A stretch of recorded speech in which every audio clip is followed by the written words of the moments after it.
প্রশাসন সঠিকভাবে কাজ করলেই জনরায় প্রতিফলিত হবে উল্লেখ করে প্রধানমন্ত্রী তারেক রহমান বলেছেন, দুর্নীতির সাথে কোনো আপোষ করা হবে না। রাজধানী ঢাকায় জেলা প্রশাসক সম্মেলনের উদ্বোধনী অনুষ্ঠানে দেয়া ভাষণে একথা বলেন সরকার প্রধান।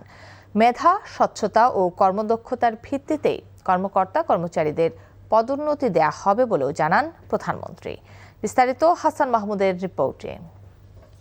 সম্মেলন দেশের ৮ বিভাগীয় কমিশনার এবং ৬৪ জেলার জেলা প্রশাসকদের অংশগ্রহণে শুরু হয়েছে ৪ দিনব্যাপী ডিসি সম্মেলন, যার উদ্বোধন করেন প্রধানমন্ত্রী তারেক রহমান।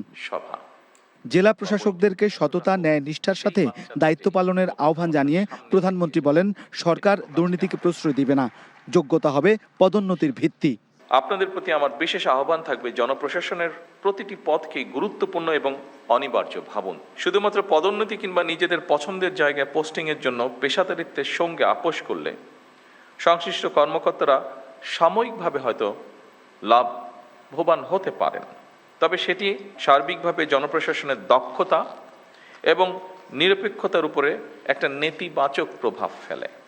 দ্রব্যমূল্য নিয়ন্ত্রণে রাখা, কৃষক যেন তার উৎপাদিত পণ্যের ন্যায্য মূল্য পায় সেদিকে নজরদারি, মোবাইল কোর্ট পরিচালনা করা সহ ডিসিদের বিভিন্ন পরামর্শ দেন প্রধানমন্ত্রী। বিভাগীয় কমিশনার এবং জেলা প্রশাসকগণই জনগণের সঙ্গে সরকারের প্রধান সেতু বন্ধন।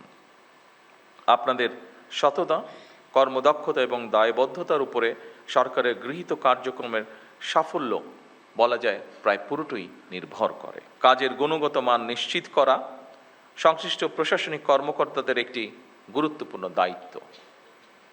একই সঙ্গে প্রয়োজনের অতিরিক্ত আইন কানুন ও জটিলতাকে অজুহাত হিসাবে আমরা ব্যবহার না করি, বরং বাস্তবসম্মত, কার্যকর ও জনস্বার্থ সংশ্লিষ্ট সিদ্ধান্ত গ্রহণের মানসিকতা আমরা প্রশাসনের সকল পর্যায়ে গড়ে তোলার চেষ্টা করি। ন্যায় বিচার নিশ্চিত করার আহ্বান জানিয়ে প্রধানমন্ত্রী বলেন, প্রশাসন কাজ করলেই জনগণ তার রায়ের সুফল পাবে। আপনারা বিধিবদ্ধ নিয়ম মেনে জনগণের জন্য সরকারের গৃহীত সেই কর্মসূচিগুলিকে সুচারিতভাবে বাস্তবায়ন করবেন। এটিই কিন্তু জনপ্রশাসনের কাছে সরকারের প্রত্যাশা। আমি আশা করব আপনারা আপনাদের মেধা ও যোগ্যতা দিয়ে জনগণের কাছে দেওয়া সরকারের প্রতিটি প্রতিশ্রুতি দক্ষতার সঙ্গে বাস্তবায়নে ইনশাল্লাহ ভূমিকা রাখতে সক্ষম হবেন। এবারের ডিসি সম্মেলনে মোট ৩৪টি কার্য অধিবেশন অনুষ্ঠিত হবে। ৬ মে শেষ হবে এই সম্মেলন। Hasan Mahmud, NTV news, Dhaka. এক সপ্তাহ পর রোদের দেখা মেলায় কিছুটা স্বস্তি প্রকাশ করেছেন সুনামগঞ্জের কৃষাণী। 10 দিন আগে কেটে আনা ধান খড় রোদে শুকাতে দিয়েছেন। পচা দুর্গন্ধযুক্ত এসব ধান খড় রোদ বাতাসে শুকিয়ে আবার স্তূপ করে রাখবেন। তারপরও কিছু ধান ভালো থাকলে সিদ্ধ দিয়ে তুলতে পারবেন, সন্তানের মুখে খাবার তুলে দিতে পারবেন এই আশায়। তবে কতক্ষণ এই রোদ থাকবে তার কোনো নিশ্চয়তা নেই। তারপরও যতটা পারছেন চেষ্টা করছেন সময়কে কাজে লাগাতে। পানি উন্নয়ন বোর্ডের তথ্য বলছে, আগামী আরও 3 দিন ভারী বৃষ্টিপাতের সম্ভাবনা রয়েছে, ফলে দুশ্চিন্তার শেষ নেই হাওরের মানুষের। এদিকে সুনামগঞ্জের সুরমা, জাদুকাটা, চলতি চেলা এবং খাসিয়ামারা নদীর পানি 24 ঘন্টার ব্যবধানে দ্বিগুণ বেড়েছে।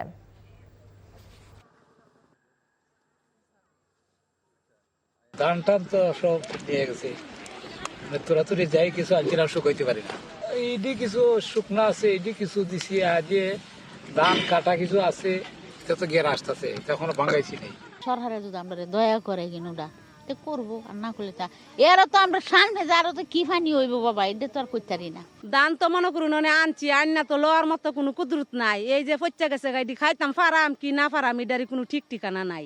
জানো শান্তি নাই, আমার খেত গেছে কি পানি তলে দান আনছি, তা চলে গেছে গিয়া, আমি এখন কি তা করতাম। নির্বাচনের আগে গণমাধ্যমের স্বাধীনতা রক্ষায় যে কাঠামো গঠন করা হয়েছিল, প্রধানমন্ত্রীর নির্দেশনা অনুযায়ী তার বাস্তবায়নের চেষ্টা করছে মন্ত্রণালয়, এমনটি জানিয়েছেন তথ্যমন্ত্রী জহিরুদ্দিন স্বপন। রাজধানী ঢাকার রমনায় অফিসার্স ক্লাবে বিশ্ব মুক্ত গণমাধ্যম দিবস উপলক্ষে আয়োজিত শোভাযাত্রার উদ্বোধনী অনুষ্ঠানে অংশ নিয়ে তিনি একথা বলেন। তথ্যমন্ত্রী বলেন, মুক্ত গণমাধ্যম শক্তিশালী গণতন্ত্রের অন্যতম ভিত্তি। সাংবাদিকদের নিরাপত্তা ও স্বাধীনতা নিশ্চিত করতে সরকার প্রতিশ্রুতিবদ্ধ। তার মতে, দায়িত্বশীল ও স্বাধীন সাংবাদিকতা দেশে শান্তি, স্থিতিশীলতা ও উন্নয়নের পথকে আরও সুগম করে। তাই গণমাধ্যমের স্বাধীনতা রক্ষায় সব ধরনের সহযোগিতা অব্যাহত থাকবে বলেও জানান তথ্যমন্ত্রী। মাননীয় প্রধানমন্ত্রীর সঙ্গে গত কয়েকদিন আগে নোয়াব গিয়েছিলেন দেখা করতে। উনি নিজে স্পষ্টভাবে বলেছেন যে কোনো গণমাধ্যমে সরকারের কোনো প্রতিষ্ঠান, কোনো ব্যক্তি কেউ ডিকটেট করে কল দিবে না। আমরা নির্বাচনী ইস্তেহারে বিএনপি নির্ভীক ও পক্ষপাতহীন সাংবাদিকতাকে সম্মান করে, বস্তুনিষ্ঠ সমালোচনাকে স্বাগত জানায়। গণমাধ্যমের উপর আগ্রাসন রোধে গণমাধ্যম কর্মী ও গণমাধ্যম প্রতিষ্ঠানের নিরবিচ্ছিন্ন সুরক্ষা নিশ্চিত করতে বদ্ধপরিকর থাকবে বিএনপি। ক্ষমতায় আসার আগে জনগণের কাছে গণভোটের পক্ষে কথা বললেও এখন তা থেকে সরকার সরে জনগণের সাথে বিশ্বাসঘাতকতা করেছে বলে অভিযোগ করেছেন জাতীয় নাগরিক পার্টি এনসিপির সদস্য সচিব আখতার হোসেন। রাজধানীর কাকরাইলে ডিপ্লোমা ইঞ্জিনিয়ার্স ইনস্টিটিউট মিলনায়তনে এনসিপির সংস্কার বাস্তবায়ন কমিটির উদ্যোগে জ্বালানি, অর্থনীতি, মানবাধিকার ও গণভোট বিষয়ক জাতীয় কনভেনশনে এসব কথা বলেন তিনি। অভিযোগ করেন, সরকারের অব্যবস্থাপনার কারণে দেশের অর্থনীতি খাদের কিনারায়।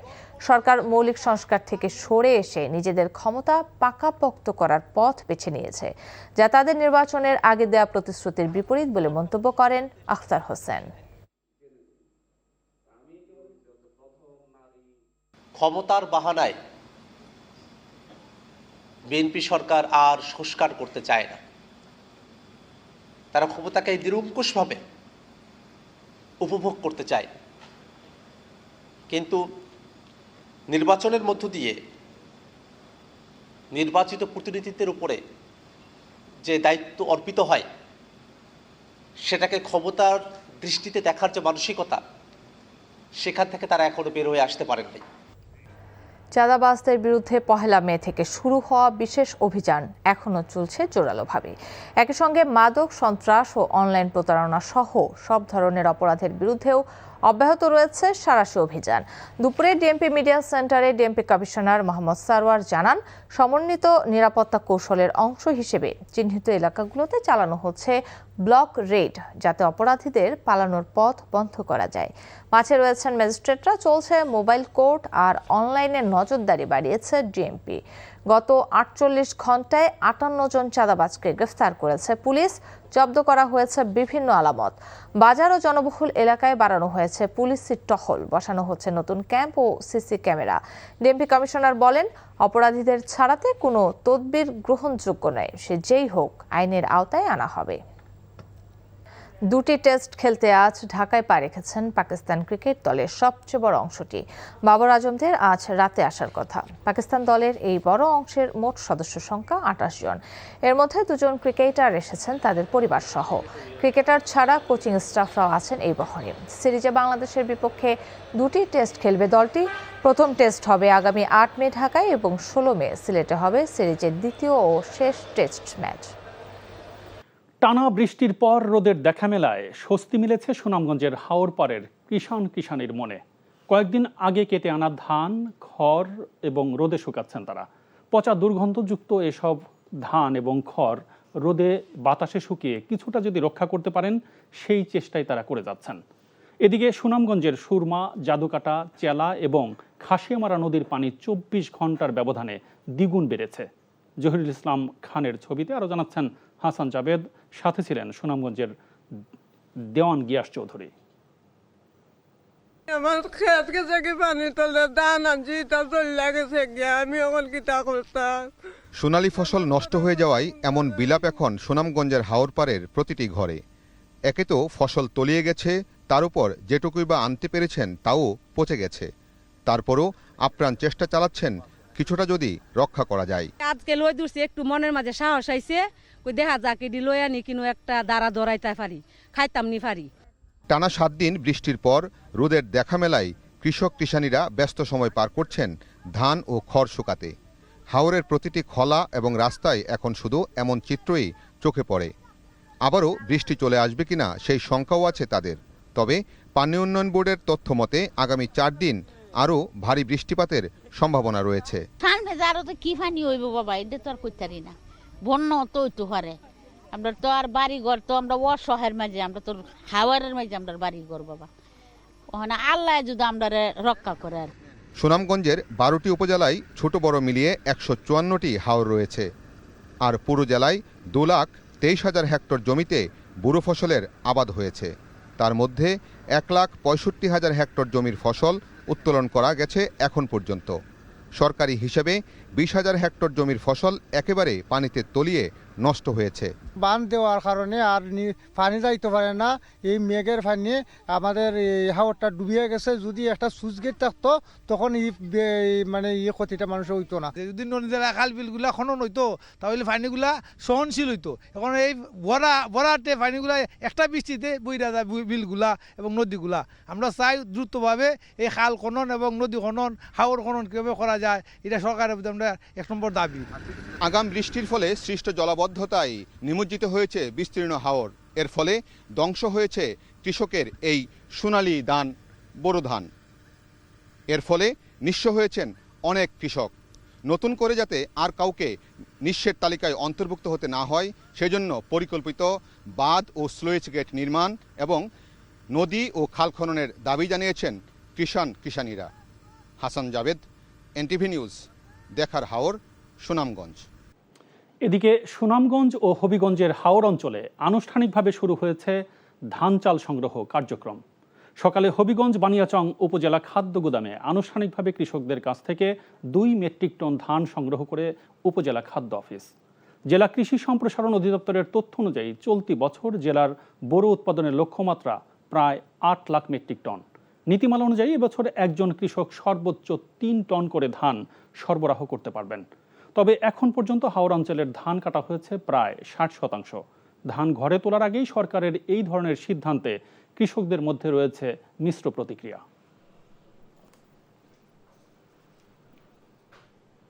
হাওরের ক্ষতিগ্রস্ত কৃষকদের 6 মে থেকে কার্ডের মাধ্যমে 3 মাসের জন্য খাদ্য ও নগদ অর্থ সহায়তা দেওয়া হবে বলে জানিয়েছেন দুর্যোগ ব্যবস্থাপনা ও ত্রাণমন্ত্রী আসাদুল হাবিব দুলু। পাশাপাশি কৃষকদের পুনর্বাসনে কৃষি মন্ত্রণালয় উদ্যোগ গ্রহণ করেছে বলেও জানিয়েছেন তিনি। দুপুরে লালমনিরহাট সদর উপজেলার বড়বাড়ি কলেজ মাঠে এক অনুষ্ঠানে মন্ত্রী এসব কথা বলেন। এ সময় বেসরকারি একটি সংগঠনের উদ্যোগে 100 দরিদ্র পরিবারের মাঝে গবাদি পশু, ভ্যান গাড়ি, সেলাই মেশিন সহ ক্ষুদ্র ব্যবসায়ে প্রয়োজনীয় বিভিন্ন সামগ্রী বিতরণ করা হয়। কুমিল্লা সদর উপজেলা বিএনপির সভাপতি রেজাউল কাইয়ুমকে আটক করার ঘটনায় থানা ঘেরাও করে মব সৃষ্টির অভিযোগ উঠেছে। কাইয়ুমের সমর্থকরা অবস্থান কর্মসূচি পালন করছেন।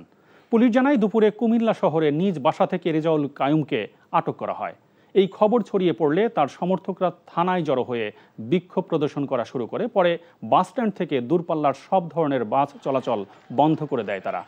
কোন মামলায় কাইয়ুমকে আটক করা হয়েছে সে বিষয়ে পুলিশের পক্ষ থেকে কোনো কিছুই জানানো হয়নি। চলতি বছরের এপ্রিলে আবারও উৎপাদনে রেকর্ড গড়েছে রামপাল তাপ বিদ্যুৎ কেন্দ্র। এ নিয়ে পঞ্চমবারের মতো বিদ্যুৎ কেন্দ্রটি 1 মাসে 700 মিলিয়ন ইউনিটের বেশি উৎপাদনের মাইল ফলক স্পর্শ করল।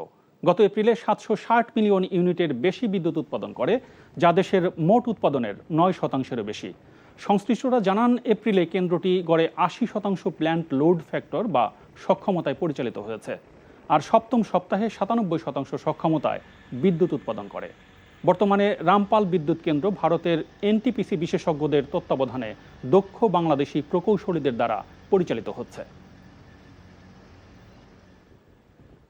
দেশে একীভূত হওয়া 5 ব্যাংকের গ্রাহকদের জমানো টাকা আদায় ও হেয়ার কাট বাতিলের দাবিতে চট্টগ্রামের খাতুনগঞ্জের একটি ব্যাংকের শাখায় তালা দিয়েছেন গ্রাহকরা।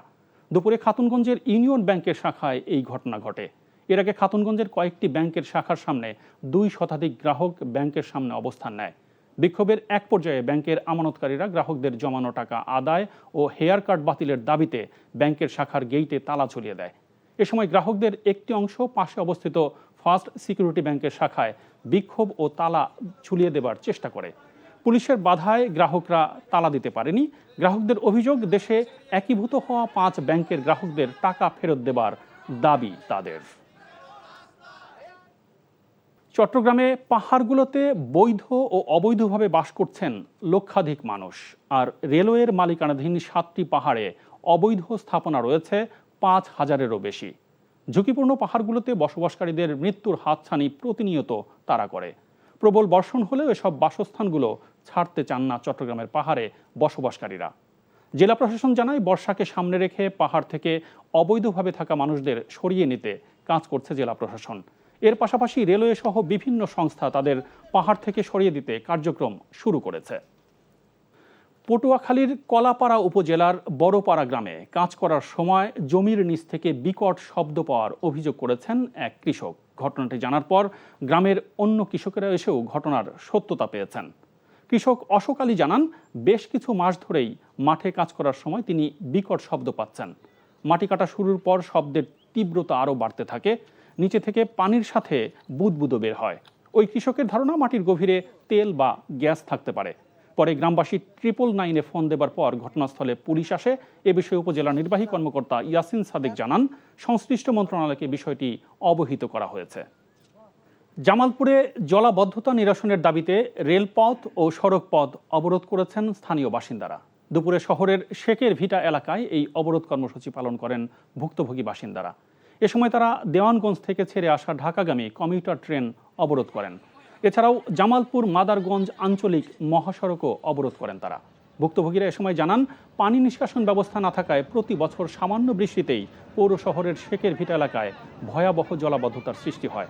এতে প্রায় 3000 পরিবার দুর্ভোগে থাকেন। পরে আইনশৃঙ্খলা বাহিনী ঘটনাস্থলে গিয়ে জলাবদ্ধতা নিরসনের আশ্বাস দিলে 1 ঘন্টা পর ট্রেন ও সড়ক অবরোধ তুলে নেন বাসিন্দারা। অতিবৃষ্টি এবং উজানের ঢলে ব্রাহ্মণবাড়িয়ার নাসিরনগরে মেদির হাওর সহ বিভিন্ন হাওরের পানি বৃদ্ধি পেয়েছে।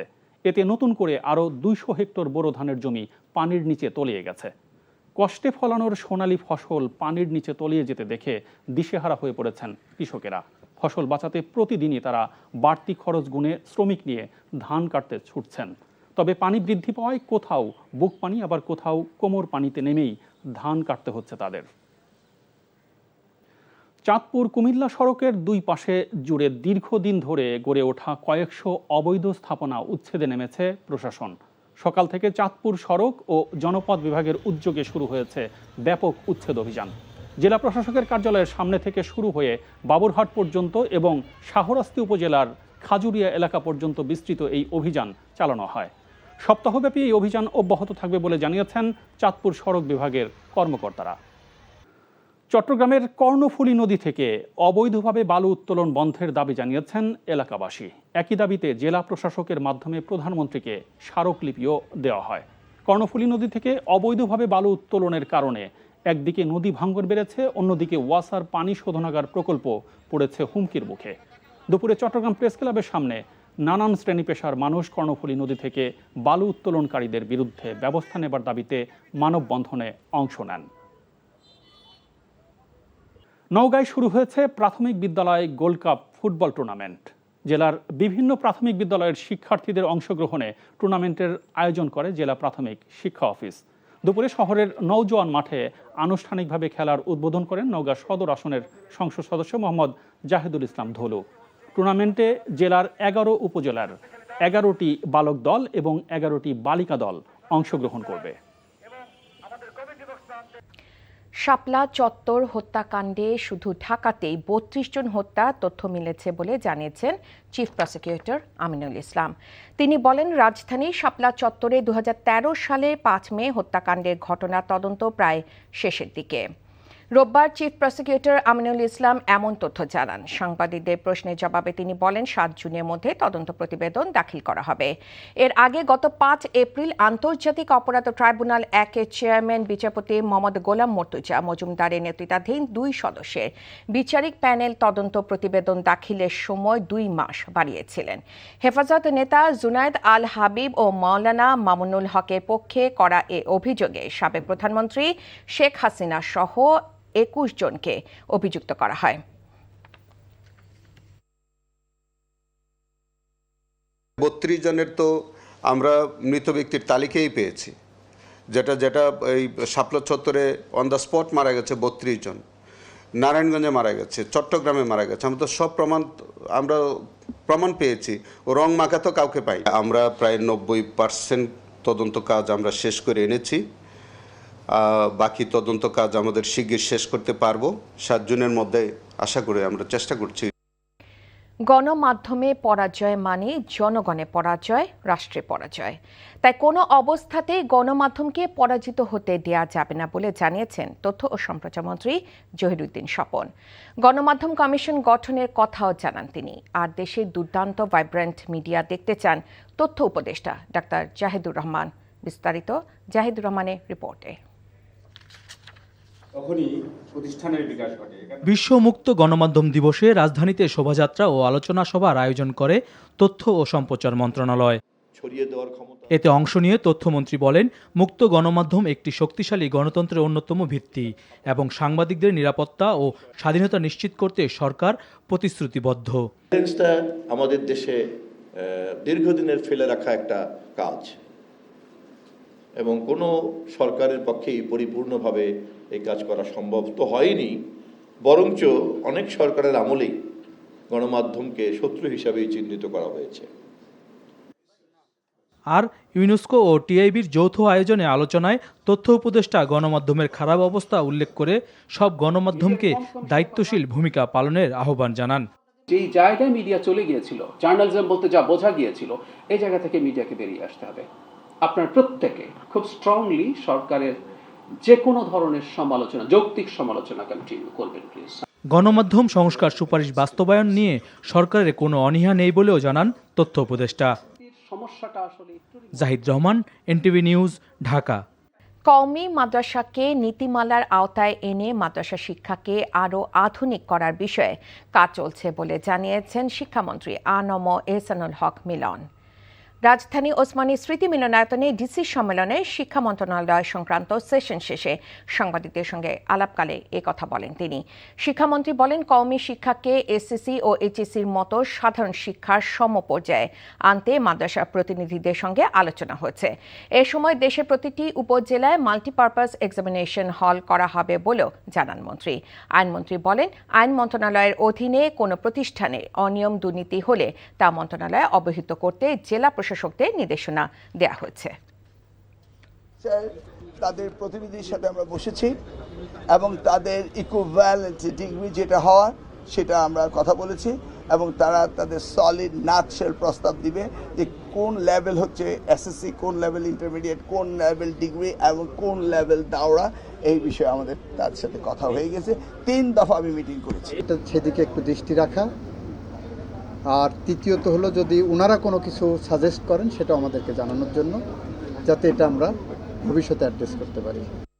দেশে 1 কোটিরও বেশি কোরবানির পশু মজুদ আছে উল্লেখ করে মৎস্য ও প্রাণী সম্পদ মন্ত্রী আমিনুর রশিদ বলেছেন, কোরবানির পশুর সংকট হওয়ার কোনো সম্ভাবনা নেই।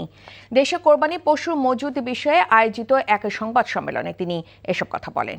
দেশীয় খামারিদের সুরক্ষা দিতে এবারও পশু আমদানি বন্ধ থাকবে বলে জানান মন্ত্রী।